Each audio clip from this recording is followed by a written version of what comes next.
अखिल भूमंडलीय सर्वशिरोमणि मुनि समाज के संस्थापक आदि मुनीश्वर योगेश्वर सद्गुरुदेव शिव मुनि महाराज की जय। उपस्थित मुनि वृंद, साधु सज्जन वृंद, संत वृंद, साधक वृंद, आध्यात्म ज्ञान के जिज्ञासु और प्रेमियों, सभी श्रोता वृंद, आप सभी को मेरा कोटिशः नमन, सप्रेम जय जीव। तो आध्यात्मिक चर्चा चल रही है और हम लोग सद्गुरुदेव शिव मुनि महाराज रचित ग्रंथ भूत विद्या व मैस्मरिज्म पर चर्चा कर रहे हैं। अध्याय 5 पर चर्चा हो रही है। मैस्मरिज्म और उसकी जादू पर आज चर्चा होगी, है ना। मैस्मरिज्म पर हम अब तक अनेक लेख लिख चुके हैं। मैस्मरिज्म क्या है, उसके जादू और करामात कहाँ तक सत्य हैं, इनसे कुछ लाभ है या नहीं, इसका नाम मैस्मरिज्म क्यों पड़ा, यह बहुत प्राचीन विद्या है या इसका भी आविष्कार 19वीं और 20वीं सदी में हुआ, यह बहुत ही लाभदायक है या बहुत ही हानिकारक है, इत्यादि इत्यादि। इसकी तमाम बातों पर विस्तार के साथ निष्पक्ष रूप में सच्चा विचार पिछले लेखों में हो चुका है ना। ये तो हमें मालूम ही है। आगे फिर गुरुदेव क्या लिख रहे हैं। मैस्मरिज्म उपयोगी या अनुपयोगी, इस पर पर्याप्त रूप में प्रकाश पड़ चुका है, अतः अब हमें इस पर विवाद नहीं करना है। मैस्मरिज्म या उसका जादू अच्छा हो या बुरा, इस समय प्रश्न यह नहीं है। प्रश्न यह है कि उसे करने का अब तक हम 3-4 प्रकार लिख चुके हैं, अब एक दूसरा प्रकार लिखते हैं। बात ऐसी है ना। 3-4 प्रकार तो हम लोग देख लिए मैस्मरिज्म करने का विधि। अभी आगे और कोई प्रकार है। तो गुरुदेव बतला रहे हैं, जिस प्रकार को आज हम लिखने जा रहे हैं वह हमें बहुत पहले मालूम ना था।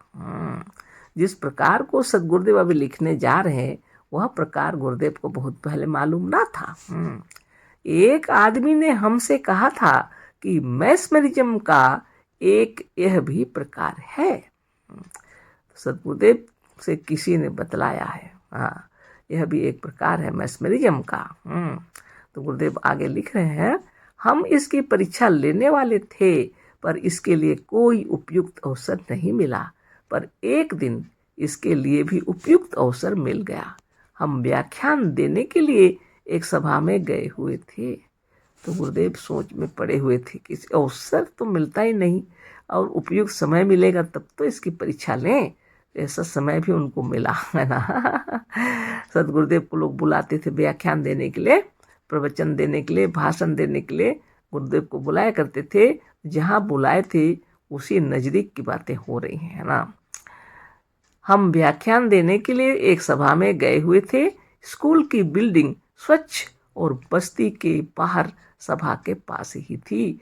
तो निकट एक स्कूल था, वो बहुत ही सुंदर बिल्डिंग था और सभा के नज़दीक ही वह बस्ती के पास ही थी वह स्कूल बिल्डिंग, बहुत स्वच्छ था वो, है ना। सभा में स्कूल के हेडमास्टर भी सम्मिलित थे। तो व्याख्यान देने जब गुरुदेव गए थे तो उस सभा में स्कूल के हेडमास्टर भी आए हुए थे, अतः हम स्कूल ही के हेडमास्टर के निवास स्थान पर ठहर गए और स्कूल के हेडमास्टर के यहाँ ही ठहरे थे गुरुदेव, है ना। उस दिन हमारे व्याख्यान का विषय योग था और व्याख्यान का विषय था योग। योग विषय पर व्याख्यान देते हुए हमने मैस्मरिज्म पर भी कहा था। तो योग के विषय में व्याख्यान देते थे गुरुदेव और उसके भाषण देते देते उन्होंने मैस्मरिज्म पर भी व्याख्यान दे दिया। व्याख्यान के बाद जब हम अपने निवास स्थान पर चले गए तो दूसरे दिन अवसर पाकर हेडमास्टर ने हमसे मैस्मरिज्म दिखाने के लिए कहा।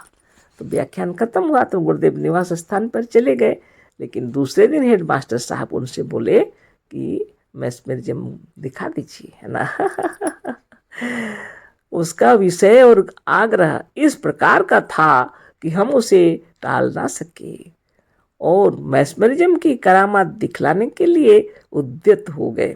यहाँ हमने उसी विधि का अवलंबन किया जिसके लिए हमें अब तक उपयुक्त अवसर नहीं मिला था।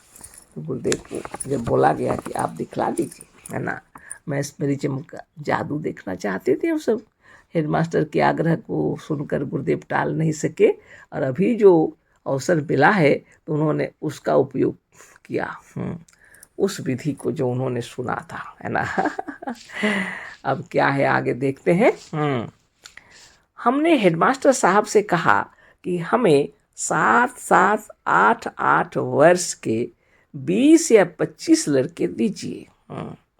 कहने की देरी थी, स्कूल में से इस अवस्था के लड़के आ गए। हमने सबको मैदान में खड़ा कर दिया। सब लड़के एक पंक्ति में खड़े हो गए। उनके सामने खड़े होकर हमने अपनी अंगुली की नख दिखाकर कहा कि सब लोग इस ओर एक दृष्टि से देखें। अभी उन्हें इसमें एक सोने का मंदिर दिखेगा। हमने लड़कों से यह भी कह दिया था कि जब मंदिर दिखने लगे तो बतलावें। हम अपनी अनामिका अंगुली के नख को उनके सामने किए हुए निश्चल भाव से खड़े रहे। थोड़ी देर के बाद इसमें से 16-17 लड़के बोल उठे कि हम एक सोने का मंदिर देख रहे हैं, है ना। बस हमने समझ लिया कि इन पर मैस्मरिज्म का जादू चल गया। बाकी लड़के जिन पर इसका प्रभाव नहीं था, हमारे कहने से इस पंक्ति से धीरे से निकाल दिए गए। अब हमने इन निद्रित और प्रभावित लड़कों से कहा कि देखो, तुम्हारे सामने एक नदी बह रही है। सबने कहा हाँ, बह रही है। हमने कहा अच्छा, इसमें स्नान कर लो। तमाम लड़के उस वक्त वहीं सचमुच देखने लायक था। देखने वहाँ सचमुच देखने लायक था। बताने गुरुदेव, वहाँ मैदान और बालू के सिवा एक बूंद भी पानी नहीं था। वास्तव में वहाँ मैदान में एक बूंद भी पानी नहीं था, एक बालू के सिवा उसके कुछ नहीं था। पर लड़के ठीक उसी तरह से डुबकियां लगा रहे थे मानो वह सचमुच स्नान कर रहे हैं, है ना। तो जादू ही हुआ समझिए। बच्चों को ऐसा लग रहा है कि वो पानी में स्नान कर रहे हैं और ऐसी डुबकियां लगा रहे थे जैसे सचमुच पानी में डुबकी लगा रहे हैं। कितने अपने शरीर को हाथ से मलते भी जाते थे। स्नान कर रहे हैं, शरीर को मल मल के, कोई कोई बच्चे तो स्नान के समय शरीर को मल भी रहे हैं। कितने डुबकी मारकर जब उठते थे तो अपने सिर और मुंह पर का पानी हाथ से कार कर नीचे कर रहे थे, है ना। डुबकी लगा के जब बच्चे उठते थे पानी से तो जैसे करते हैं ना, तो अपने हाथों को, अपनी हथेलियों को लेकर के अपने मुंह के पानी को गार के नीचे गिरा रहे थे। एक बड़े आश्चर्य की बात यह थी कि एक लड़का बहुत गहरे पानी में चला गया। वो देख रहे हैं सब लोग, है ना। एक आश्चर्य की बात तो ये हो गई, एक लड़का बहुत गहरे पानी में चला गया। बस वह सचमुच अपना अपना कर डूबने लगा। अब बेचारा वहाँ अपना अपना कर डूब रहा है, ऊपर नीचे हो रहा हूँ। तब तक दो लड़कों ने उसे खींचकर गहरे पानी से निकाल लिया। तब दो लड़के गए और उसको खींचकर गहरे पानी से निकाल ले। ऐसा मालूम पड़ता था जैसे सब पानी के अंदर ही है ना। नहाने के बाद हमने उनसे कहा कि देखो, अब नदी नहीं है। नहाने के बाद उनको गुरुदेव बोले देखो, अब नदी नहीं है, किंतु सामने चीनी का ढेर है। तो देखो, अब नहा लिए सब लोग। तो बोले अब नदी तो नहीं है, लेकिन सामने चीनी का ढेर है, इसमें से थोड़ा थोड़ा खा लो। इसमें से थोड़ा थोड़ा खा लो, बोले गुरुदेव। सामने बालू पड़ा हुआ था, सामने बालू का ढेर था। सब उसी को उठा उठा कर खाने लगे। सब बच्चे बालू खाने लग गए। एक एक लड़का एक एक पसर बालू खा गया। सब इतनी प्रसन्नता से खा रहे थे मानो सचमुच चीनी खा रहे हैं। बालू खा रहे बच्चे। फिर हमने रोक दिया और सबको होश में कर दिया। फिर गुरुदेव उन सबको रोक दिए और होश में ला दिए, है ना। हेडमास्टर और जितने लोग वहाँ पर उपस्थित थे सब चकित हो गए। हेडमास्टर भी चकित हो गए, जितने वहाँ उपस्थित थे सभी चकित हो गए। मैस्मरिज्म चाहे सत्य हो या असत्य, चाहे लाभदायक हो या हानिकारक, पर एक अद्भुत तमाशा है ना। सदगुरुदेव बतला रहे हैं मैस्मरिज्म चाहे लाभदायक हो या हानिकारक हो कोई बात नहीं है, लेकिन है यह एक अद्भुत तमाशा।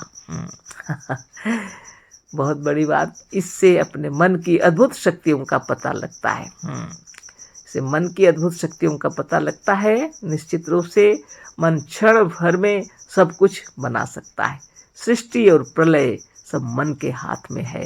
मन की अपार शक्तियों का रहस्य इन घटनाओं से बहुत कुछ प्रकट हो जाता है ना।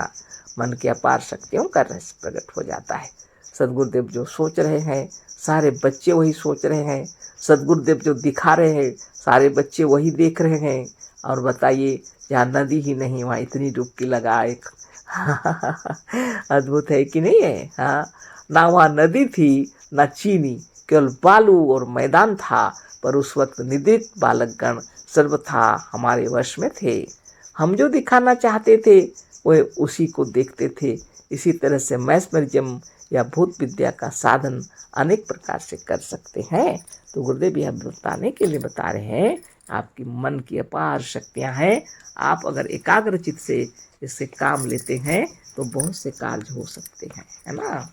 यह कोई जादू है मैस्मरिज्म वाली बात, लेकिन विशेष आवश्यकता पड़ने से कभी कभी योगी लोग किसी की असाध्य बीमारी को ठीक करने के लिए भी करते हैं, लेकिन उसको मालूम नहीं पड़ता कि वो मैस्मरिज्म कर दिए हैं, है ना। मनोवैज्ञानिक तरीके से स्वस्थ हो जाते हैं मुनिजन, है ना। तो ये बहुत बड़ी बात हो गई। यह पाठ तो इतना ही छोटा था, यह पाठ पूरा ही कंप्लीट हो गया, है ना। अगले कल फिर चर्चा होगी। तो आप सोचते होंगे कि अब बेकार की अनर्गल बातें क्यों लिखे गुरुदेव, है ना।